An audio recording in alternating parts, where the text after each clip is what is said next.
اعوذ باللہ من الشیطان الرجیم بسم اللہ الرحمن الرحیم السلام علیکم ورحمۃ اللہ وبرکاتہ۔ میں حافظہ افرا جاوید اسلام آپ سب لوگوں سے مخاطب ہوں اپنے یوٹیوب چینل انفینٹ اسلام میں۔ آپ سب لوگوں کو خوش آمدید کہتی ہوں۔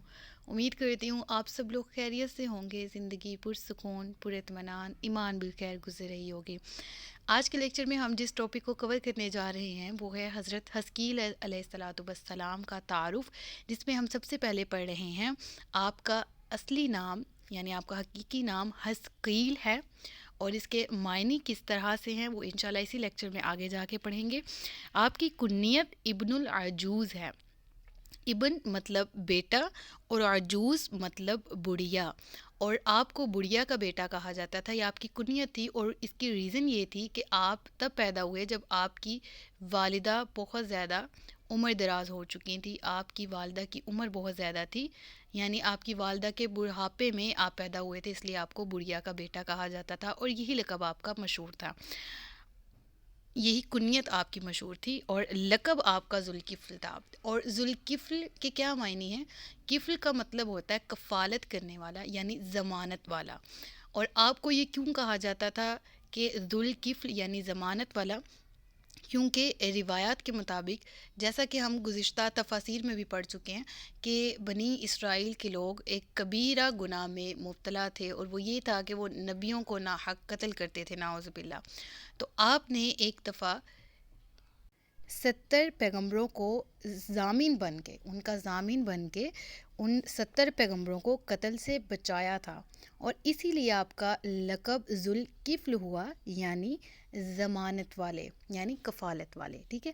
تو اس طرح آپ کا یہ لقب مشہور تھا، اور یاد رہے ذوالکفل علیہ الصلاۃ والسلام کا ذکر قرآن مجید میں بھی ہے، لیکن حضرت حزقیل علیہ الصلاۃ والسلام کی کا جو لقب تھا وہ تو ذوالکفل تھا، لیکن یہ وہ نبی نہیں ہیں، وہ نبی اور ہیں جن کا ذکر قرآن مجید میں ہے، حضرت ذوالکفل علیہ الصلاۃ والسلام کا۔ حضرت حزقیل کو اپنے اوریجنل نام کی وجہ سے ہی پکارا جاتا تھا۔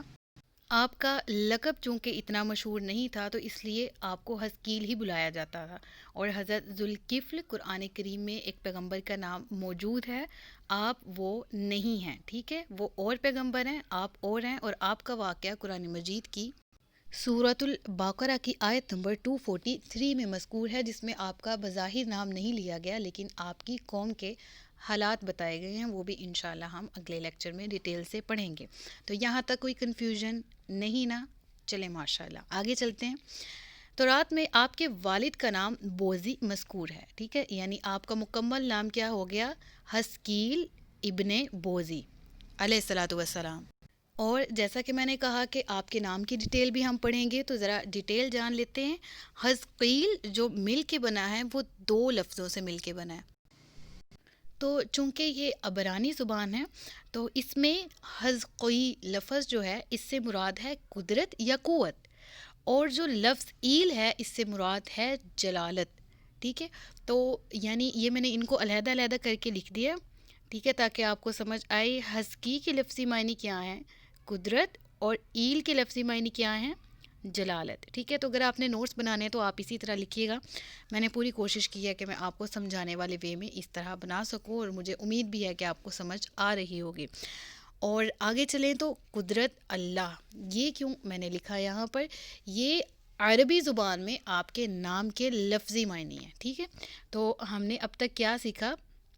تو رات میں آپ کے والد کا کیا نام مذکور ہے، اور پھر ہم نے آپ کے نام کے لفظی معنی یہ عبرانی زبان میں پڑھے، اور یہ کیا عربی زبان میں پڑھے، ٹھیک ہے۔ تو یہ ڈفرینس آپ لوگوں نے یاد رکھنا ہے، ٹھیک ہے، اور اس میں مسٹیک نہیں کرنی، عبرانی زبان میں آپ کے نام کا کیا مطلب اور عربی میں کیا مطلب ہے، ٹھیک ہے۔ اب آگے پڑھتے ہیں، بعثت کے لحاظ سے آپ کس نمبر پر ہیں، کس طرح آپ دنیا میں اللہ کی طرف سے نازل کیے گئے۔ تو حضرت موسیٰ علیہ الصلاۃ والسلام اور حضرت ہارون علیہ الصلاۃ والسلام کے بعد جو ان کے خلیفہ بنے وہ حضرت یوشع بن نون علیہ الصلاۃ والسلام تھے، اور پھر اس کے بعد حضرت یوشع بن نون کے بعد جو ان کے خلیفہ تھے وہ حضرت کالب بن یحنہ تھے، اور ایک روایت کے مطابق یحنہ نہیں، یہ واو قاف کینچی والی جو 2 نقطوں والی ہوتی ہے وہ، اور ساتھ نون الف نا، یہ بھی لکھا ہوا ہے ایک جگہ پر، تو دونوں ویلڈ ہیں اور دونوں کے بارے میں مطلب روایات ملتی ہیں۔ بہرحال کالب بن یحنہ علیہ الصلوۃ والسلام کی ایک خاصیت جو ہے، خصوصیت، وہ یہ بھی ہے کہ آپ حضرت موسیٰ علیہ الصلوۃ والسلام کی جو ہمشیرہ حضرت مریم بنت عمران ہیں، ان کے شوہر بھی تھے، لیکن آپ نبی نہیں تھے، ٹھیک ہے؟ آپ اللہ کی طرف سے نازل کردہ تو تھے قوم کی بھلائی کے لیے، اور حضرت موسیٰ کے بعد آپ خلیفہ بھی بنائیں گے، لیکن آپ نبی نہیں تھے۔ اور پھر حضرت ابن یحنا کے بعد جس کی باری آتی ہے وہ حضرت حزقیل علیہ الصلوۃ والسلام ہیں، اور یہ حضرت موسیٰ علیہ الصلوۃ والسلام کے بعد تیسرے نمبر پر مبعوث کیے گئے تھے۔ ان کی قوم کا ایک واقعہ قرآن کریم میں مذکور ہے سورۃ البقرہ میں، وہ انشاءاللہ نیکسٹ لیکچر میں کور کریں گے وہ واقعہ کیا ہے اور وہ کس طرح سارا منظر وقوع پذیر ہوا، وہ انشاءاللہ میں آسان الفاظ میں آپ سب لوگوں تک پہنچانے کی کوشش کروں گی۔ تب تک کے لیے اپنا خیال رکھیے گا، اپنے سے زیادہ دوسروں کا تاجدار ختم نبوت زندہ باد، پاکستان ہمیشہ زندہ باد۔ السلام علیکم ورحمۃ اللہ وبرکاتہ۔